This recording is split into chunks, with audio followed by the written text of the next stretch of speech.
Vamos a entrar ahora en el impuesto sobre la renta de las personas físicas, el IRPF.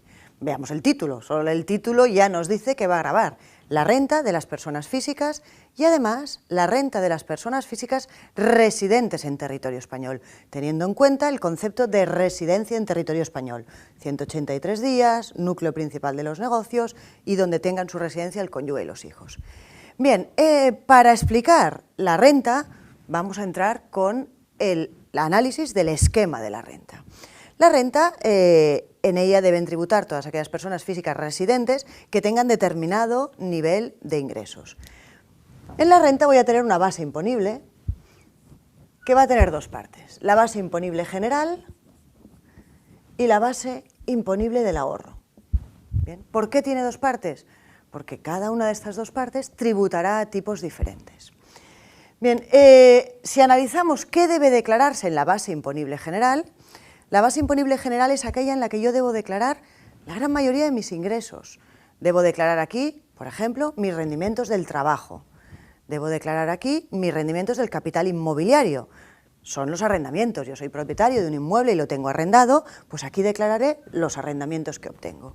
También declararé en esta parte, en la base imponible general, los rendimientos de actividades económicas. Yo soy un empresario, soy un profesional que tengo una actividad económica individual, pues aquí declararé mis ingresos y mis gastos, mi rendimiento, y lo tendré que declarar en la base imponible general, mi beneficio o mi pérdida en caso que la tuviera. Aquí también tendré que declarar alguna imputación de rentas, y en la base imponible general también deben declararse las variaciones patrimoniales, algunas variaciones patrimoniales. Analizaremos por encima qué son variaciones patrimoniales. Bien, variaciones patrimoniales, como dice el nombre, es que varía el valor o la composición de mi patrimonio. Una variación patrimonial puede ser de tres tipos. Pueden ser onerosas, lucrativas o incorporación de bienes o derechos a un patrimonio. Vamos a ver estas tres diferencias. Una variación patrimonial onerosa es aquella que tiene contraprestación. Lo normal es que la contraprestación sea dinero. Me vendo una finca a cambio de dinero, me vendo unas acciones a cambio de dinero. Con contraprestación, también sería con contraprestación una permuta. Transmito una finca y a cambio obtenga otra. Eso es una variación patrimonial onerosa.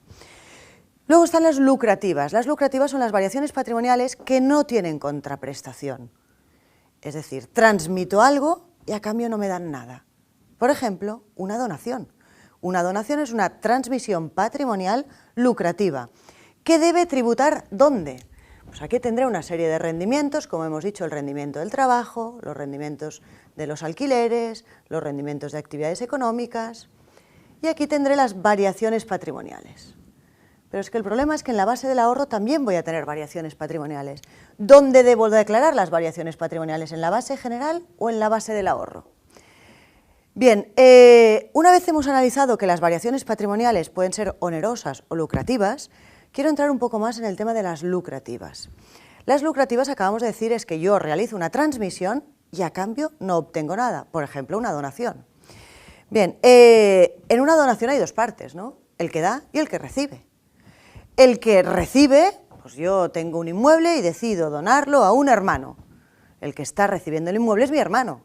Mi hermano pagará por un impuesto. ¿Cuál? Uno que hemos nombrado, que era el impuesto sobre sucesiones y donaciones, que analizaremos más adelante, y que grava tanto las herencias como las donaciones. Bien, pues yo le regalo un inmueble a mi hermano tendrá que pagar en donaciones por el valor de ese inmueble. Y yo, pues aquí hay otra figura, que es el transmitente. El transmitente debe pagar en el impuesto sobre la renta como variación patrimonial. Ya veremos si en este apartado o en este, pero es una variación patrimonial. Y el ejemplo más claro, en un inmueble funciona igual, pero quizás queda mucho más claro si lo pongo con un ejemplo numérico, ¿no? Supongamos que compré unas acciones que cotizan, que así no tendré ningún problema en saber el valor, y las compré por 1.000 euros. Y hoy el valor de estas acciones, son 10.000 euros. Y hoy las decido donar a mi hermano, a un familiar, a un amigo, a quien sea. Bien, el que recibe la donación tendrá que pagar el impuesto sobre donaciones por los 10.000 euros, porque está recibiendo un bien que vale 10.000 euros. Y en cambio yo en mi renta he transmitido un bien y eso me ha producido una variación patrimonial. Y hemos dicho que en renta tributan tanto las onerosas como las lucrativas. ¿Ha variado mi patrimonio? Sí, de tener unas acciones no las tengo. ¿Por cuánto deberé tributar en mi declaración de renta? Hombre, pues yo deberé tributar por 9.000 euros, porque yo he transmitido una cosa cuyo valor de transmisión han sido 10.000 y su valor de adquisición han sido 1.000. Yo en mi renta tributaré por 9.000. Ahora veremos si en este lado o en este, pero que nos quede claro que cuando hay una transmisión hay dos sujetos, el que recibe y el que da. El que recibe tributará en donaciones, el que da tributará en renta si es que ha tenido una ganancia patrimonial. Yo he transmitido por un valor superior a mi valor de adquisición. Bien, una vez tenemos claro que en variación patrimonial tanto puede ser las onerosas, las lucrativas o, en tercer lugar, como he dicho antes, la incorporación de bienes o derechos a mi patrimonio. ¿Esto de incorporación de bienes o derechos qué es? Pues cualquier obtención de renta que yo no la pueda clasificar o como trabajo, como inmobiliario, como mobiliario, por ejemplo, un premio, ¿no? Yo voy a un concurso televisivo y me toca un premio, se ha incorporado un bien a mi patrimonio, me ha tocado un premio de 100.000 euros, pues es una incorporación de bienes o derechos y eso no proviene ni de mi trabajo, ni de alquileres, ni de mi actividad económica. Eso también es una variación patrimonial y también debe declararse en la renta. ¿Dónde deben declararse? Porque no es lo mismo declararse en la base general que declararse en la base del ahorro. Pues bien, ¿qué declararé en la base general? En la base general declararé este tercer caso, incorporación de bienes o derechos a mi patrimonio. Incorporación de bienes, por ejemplo, un premio o cualquier incorporación de bienes que no se derive de una transmisión. Pues bien, un premio de un concurso televisivo lo declararé aquí. Pero además aquí también declararé algo más. Cuando tengo una variación patrimonial que se deriva de una transmisión, sea onerosa o sea lucrativa, pero que se deriva de una transmisión que entre la fecha de compra y la fecha de venta del bien no ha pasado un año. Aquí declararé incorporación de bienes o derechos, sin causa concreta, y también las variaciones patrimoniales onerosas o lucrativas que haya transcurrido menos de un año entre la transmisión y la adquisición. ¿Y qué declararé aquí en la base del ahorro? Pues en el ahorro declararé lo que me falta, que son las transmisiones onerosas o lucrativas, transmisión de elementos patrimoniales onerosos o lucrativos, pero que entre la fecha de compra y la fecha de venta haya pasado más de un año. Menos de un año irán aquí, más de un año irán aquí. Bien, y me queda un rendimiento por explicar, que es el rendimiento del capital mobiliario. En general, el rendimiento del capital mobiliario va a ir aquí, hay algún caso en concreto que va a ir aquí, como por ejemplo el tema de determinadas operaciones vinculadas o el tema del subarrendamiento de bienes o la cesión de derechos de imagen, por ejemplo, en los deportistas. Pero en principio la gran mayoría de rendimientos del capital mobiliario van a ir a la base del ahorro. ¿Y qué rendimientos del capital mobiliario conocemos? Pues hay 4 tipos de rendimientos del capital mobiliario, 4 tipos que contempla la ley. El primer tipo es participación en fondos propios de entidades. Si analizamos el nombre, cuando una persona física que estamos en la renta obtiene un rendimiento porque participa en los fondos propios de una entidad, es porque es socio, partícipe o accionista, si no, no podría obtener un rendimiento de este tipo. En general, como rendimientos del capital mobiliario de participación en fondos propios, voy a tener los dividendos.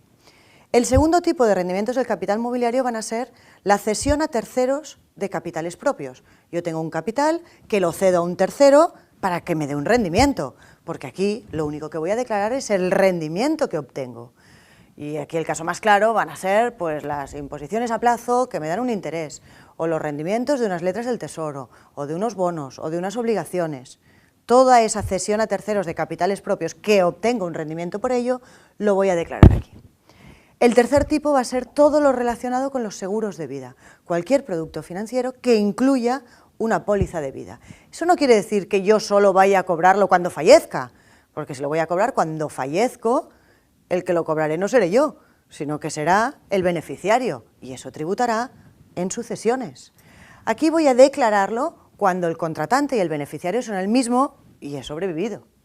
Por lo tanto, irá aquí, rendimientos del capital mobiliario. El cuarto tipo es lo que hemos dicho antes, subarrendamiento, la cesión de derechos de imagen, que será el tipo que irá aquí. ¿Bien? Pues ya hemos hecho el primer esquema de dónde debo declarar mis rendimientos. ¿Dónde debo declarar mis rendimientos? ¿En la base general o en la base del ahorro? Antes de pasar a posibilidades de reducir el tipo impositivo o aplicar alguna reducción, me interesaría entrar un segundo en los rendimientos del trabajo, porque los rendimientos del trabajo es uno de los rendimientos en los que debo declarar un producto financiero importante, que es el cobro de planes de pensiones. Cuando alguien percibe un plan de pensiones, en el momento en el que se percibe, para él va a ser rendimiento del trabajo. Y va a ser siempre rendimiento del trabajo, siempre sin excepción. Vamos a analizar el siempre sin excepción. Es evidente que cuando yo pongo dinero a un plan de pensiones, yo lo iré poniendo, hoy veremos que cuando lo pongo me lo puedo descontar o no, ya veremos cómo, pero el tema es, ¿y el día que yo lo cobre? ¿Por qué se puede cobrar un plan de pensiones? Pues solo se puede percibir los rendimientos de un plan de pensiones cuando suceda la contingencia. ¿Cuál es la contingencia? Pues la más normal es fallecimiento, jubilación, paro prolongado, discapacidad. Vamos a hablar de las dos más habituales, que es o el fallecimiento o la jubilación. Yo he ido poniendo dinero a un plan de pensiones y llega el momento de la jubilación y lo percibo. Pues el día en que yo perciba ese plan de pensiones que yo he tenido acumulado durante X años, lo voy a tener que declarar como un rendimiento del trabajo más, porque así lo califica la ley como rendimiento del trabajo. Pero la segunda opción es, yo he ido poniendo dinero a un plan de pensiones y fallezco. No lo cobraré yo, sino el beneficiario del plan de pensiones, el que yo haya designado como beneficiario. Pues bien, si el que cobra el plan de pensiones es el beneficiario, ¿dónde debe tributar? Debe tributar igual como rendimiento del trabajo. O sea, el cobro de cantidades de planes de pensiones siempre, siempre, sin excepción, tributa como rendimiento de trabajo. Quizás en este segundo caso, alguno hubiera pensado, hombre, lo pago yo, pero lo cobra otro, ese otro lo tendrá que declarar en sucesiones. Bien, es una excepción del impuesto sobre sucesiones. Los planes de pensiones siempre tributan como rendimiento del trabajo. Bien, más o menos hemos clasificado dentro de la base general o dentro de la base del ahorro lo que debe tributar de todas mis rentas. Vamos a seguir con el esquema. Una vez hemos declarado todas mis rentas en un apartado o en otro, en la base general o en la base del ahorro, el siguiente apartado será aplicar las reducciones. Las reducciones. Y eso me dará la base liquidable general. ¿Qué reducciones puedo aplicar para obtener de la base imponible la liquidable? Bien, pues las reducciones son limitadas, son las tasadas por la ley. La primera de las reducciones que puedo aplicar es la reducción por declaración conjunta. Sabemos que la renta es un impuesto que puede hacerse de forma individual o de forma conjunta. ¿Con quién lo puedo hacer conjunta? Pues solo lo puedo hacer conjunta con los miembros de mi unidad familiar. ¿Y quién forma unidad familiar? Pues unidades familiares en el IRPF hay dos tipos de unidades familiares. El primer tipo son los matrimonios casados, si es que los tienen con hijos menores de 18 años. Ese es el primer tipo, matrimonios casados o ellos solos porque no tienen hijos menores de 18 o junto con sus hijos menores de 18 años. Y el segundo tipo es lo que todos conocemos por familias monoparentales, padre o madre, soltero, separado o viudo, con hijos menores de 18. Bien, pues si decidimos hacer la declaración conjunta, ¿conjunta qué es? Yo supongamos que estoy casada y tengo dos hijos menores de 18. Hombre, pues podríamos hacer una declaración por cada uno de los cuatro, tendríamos 4 declaraciones. Si decidimos hacer la conjunta, en vez de hacer 4, haríamos una, y en esa una uniríamos las rentas de todos. Bien, pues si decido hacer declaración conjunta, la primera de las reducciones es la reducción por declaración conjunta, en función de si soy matrimonio casado o si soy familia monoparental. Primera reducción importante. Segunda reducción. El segundo grupo de reducciones son los planes de pensiones. Acabamos de ver qué pasa cuando yo cobro un plan de pensiones. Cuando yo lo cobro es un rendimiento del trabajo. Pero ahora estoy en el caso en el que lo estoy pagando. Cuando yo estoy invirtiendo en un plan de pensiones, esto a todos nos suena que es reducible. Puedo reducir mi base imponible por mis aportaciones a los planes de pensiones. Bien, ¿y esas aportaciones tienen un límite? ¿Son siempre reducibles? Pues evidentemente tienen un límite y no siempre son reducibles. Las aportaciones a planes de pensiones tienen dos límites, un límite fiscal y un límite financiero. El límite financiero me indica cuánto puedo poner al plan de pensiones. Yo voy a una entidad financiera y cuánto puedo poner al plan de pensiones. Bien, pues el límite financiero me dice que si eres menor de 50 años, lo máximo que puedes poner de plan de pensiones anualmente es 10.000 euros. Bien, pues yo voy a una entidad financiera y pongo 10.000 euros durante el periodo impositivo, el año natural. No puedo poner más si tengo menos de 50 años. Si tengo a partir de 50 años son 12.500. Ese es límite financiero. ¿Puedo poner cuánto? Pero hombre, la gracia de los planes de pensiones no es solo cuánto puedo poner, sino cuánto me puedo reducir. Bien, pues ahora veamos el límite fiscal. El límite fiscal me dice, es reducible como máximo el 30% de la suma de tus rendimientos del trabajo y de actividades económicas, que antes hemos colocado en este cuadro. Pues yo tendré que mirar qué tengo de rendimientos de trabajo, qué tengo de actividades económicas, calculo el 30% y lo comparo con lo que he puesto. Pues la cantidad más pequeña entre los dos es lo que podré reducirme. Entre trabajo y actividades económicas, un máximo de un 30%. Si soy mayor de 50 años, ese 30 se convierte en un 50. Bien, segunda reducción, importantísima, la reducción de planes de pensiones, importantísima. Es un tema, el plan de pensiones, que me sirve muchísimo para planificar impuestos. Yo que intentaré en los planes de pensiones, intentaré que en el momento en el que estoy poniendo el plan de pensiones y por lo tanto reduciéndomelo en mi base imponible, sea un momento en el que mi tipo impositivo sea elevado para poderme reducir una cantidad importante. En el segundo caso es el día en el que yo cobre el plan de pensiones, que lo tendré que declarar como rendimiento del trabajo, intentaré que sea en un momento en el que tenga pocos ingresos y mi tipo impositivo sea más bajo, porque yo al final voy a tener que tributar por todo el rendimiento que obtengo del plan de pensiones, tanto el capital puesto inicial como la rentabilidad que ese capital me ha dado. Bien, entonces en reducciones hemos dicho declaración conjunta, todo el tema de los planes de pensiones. También tendremos como reducción aportaciones a partidos políticos. Si yo hago alguna aportación a un partido político será reducible. Y por último, las pensiones compensatorias. Si yo, a través de una sentencia judicial, he de pagar una pensión compensatoria a mi excónyuge, podré reducírmelo de mi base imponible. Bien, eso me dará la base liquidable. Y en la base del ahorro hay alguna reducción. No, en la base del ahorro no hay ninguna reducción. Si de aquí me sobrara alguna, no todas. Los planes de pensiones nunca pueden descontarse de la base del ahorro, nunca. De aquí me podré descontar únicamente la declaración conjunta, la reducción por declaración conjunta, los partidos políticos, las pensiones compensatorias. Los planes de pensiones solo son reducibles de la base general. Bien, pues si de aquí me sobrara alguna, la podría arrastrar de las que hemos dicho. Así tengo la base liquidable general y la base liquidable del ahorro.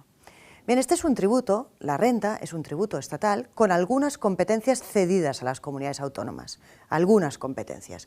Hasta aquí, las comunidades autónomas no tienen ninguna competencia cedida. Lo que he explicado hasta este momento es igual en cualquier comunidad autónoma, dejando aparte País Vasco y Navarra.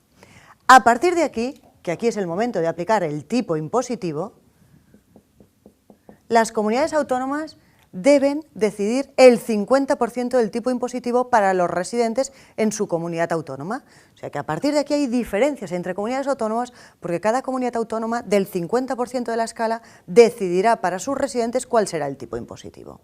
Bien, pues una vez implico el tipo impositivo en general va con un mínimo del 24,75 hasta un 50 y algo, depende de la comunidad autónoma. Esto me dará una cuota que le llamaremos 1. A la base liquidable del ahorro también le aplicaré el tipo impositivo, tipos impositivos que depende del periodo impositivo están normalmente entre un 21 y un 27%, y esto me dará una cuota que llamaremos 2. Bien, pero me falta un elemento esencial de la renta, que es la parte por la que voy a tributar a tipo 0, el mínimo que necesito y por el que no voy a tributar. Y ese es el mínimo personal y familiar. El mínimo personal y familiar es otra de las competencias que tienen las comunidades autónomas y que pueden modificar. Es el mínimo por el que no voy a pagar impuestos y ese mínimo dependerá de la edad del contribuyente, de si tiene descendientes o no, de si con él viven ascendientes o no y de si alguno de ellos, del grupo familiar, tiene alguna discapacidad, y en función de todos esos condicionantes tendré un mínimo. A ese mínimo le aplicaré en general el mismo tipo impositivo de la base liquidable general. Aplicaré la escala de la base liquidable general y eso me dará una cuota que llamaremos 3. Bien, para obtener una única cuota íntegra sumaré la 1 y la 2 porque la 1 y la 2 vienen de mis ingresos y restaré la 3 porque la 3 es la parte de mis rendimientos por la que no voy a pagar impuestos. Y eso me dará una única cuota íntegra. Una única cuota íntegra. ¿Qué me queda finalmente? Pues lo único que me queda será descontar las deducciones. Y eso me dará una cuota líquida. Deducciones. competencia que tienen comunidades autónomas. El Estado aprueba unas, pero las comunidades autónomas pueden aprobar diferentes. Deducciones, pues ya sabéis que en algún momento deducción por vivienda, por adquisición de vivienda en función de la fecha en la que lo ha adquirido, deducción por obras en la vivienda, deducción por donaciones, ¿sí? Determinadas deducciones, y en función de la comunidad autónoma donde tenga mi residencia fiscal tendré unas u otras deducciones. Bien, una vez hemos descontado las deducciones tenemos la cuota líquida. Solo nos queda un paso, que es descontar las retenciones y los pagos a cuenta. Y eso finalmente nos dará el importe a pagar o a devolver. Bien, si la renta sale a pagar, quiere decir que tengo la cuota líquida es superior a las retenciones. He tenido pocas retenciones y por eso me sale a pagar. Si la renta me sale a devolver, quiere decir que he tenido un exceso de retenciones y me están devolviendo lo que yo he anticipado de impuestos, porque las retenciones y los pagos a cuentas son únicamente eso, un adelanto de impuestos, que cuando llegue el momento de la declaración de la renta ya tengas anticipada la mayor parte de tu declaración de renta. Por ejemplo, veamos el caso más claro, en un sueldo, ¿no? Yo tengo mi sueldo bruto y cobro 100, pero en mi cuenta corriente no entran 100, entran 80. La diferencia entre el bruto y el neto, una de las diferencias entre el bruto y el neto es la retención, el adelanto de impuestos. Bien, si yo quiero saber exactamente en cuánto estoy contribuyendo al sostenimiento de los gastos públicos a través de mi declaración de renta, no es la última línea, pagar o devolver, es la cuota líquida, ¿eh? Pagar o devolver es solo si he tenido un exceso o un defecto de retenciones, pero mi aportación ha sido la cuota líquida, antes de las retenciones y pagos a cuenta. Con este esquema tan reducido de la renta, queremos llamar la atención en varios apartados. El primero es que no confundamos una reducción con una deducción. Las reducciones, entre ellas el plan de pensiones, reducen mi base imponible para obtener la liquidable y mirar que están antes del cálculo del tipo impositivo. En cambio, las deducciones es una detracción de la cuota, menos a pagar, ¿eh? Conceptos muy diferentes, reducción que deducción, que lo que hace es disminuir mi cuota. Y por último, las retenciones, como ya hemos dicho, es un adelanto de impuestos. Bien, vemos que antes de realizar cualquier operación con contenido económico que pueda afectar a la renta, planifiquémosla, calculémosla, analicemos cuántos impuestos voy a pagar y con eso decidiré si me sale a cuenta o no continuar con esa operación con contenido económico.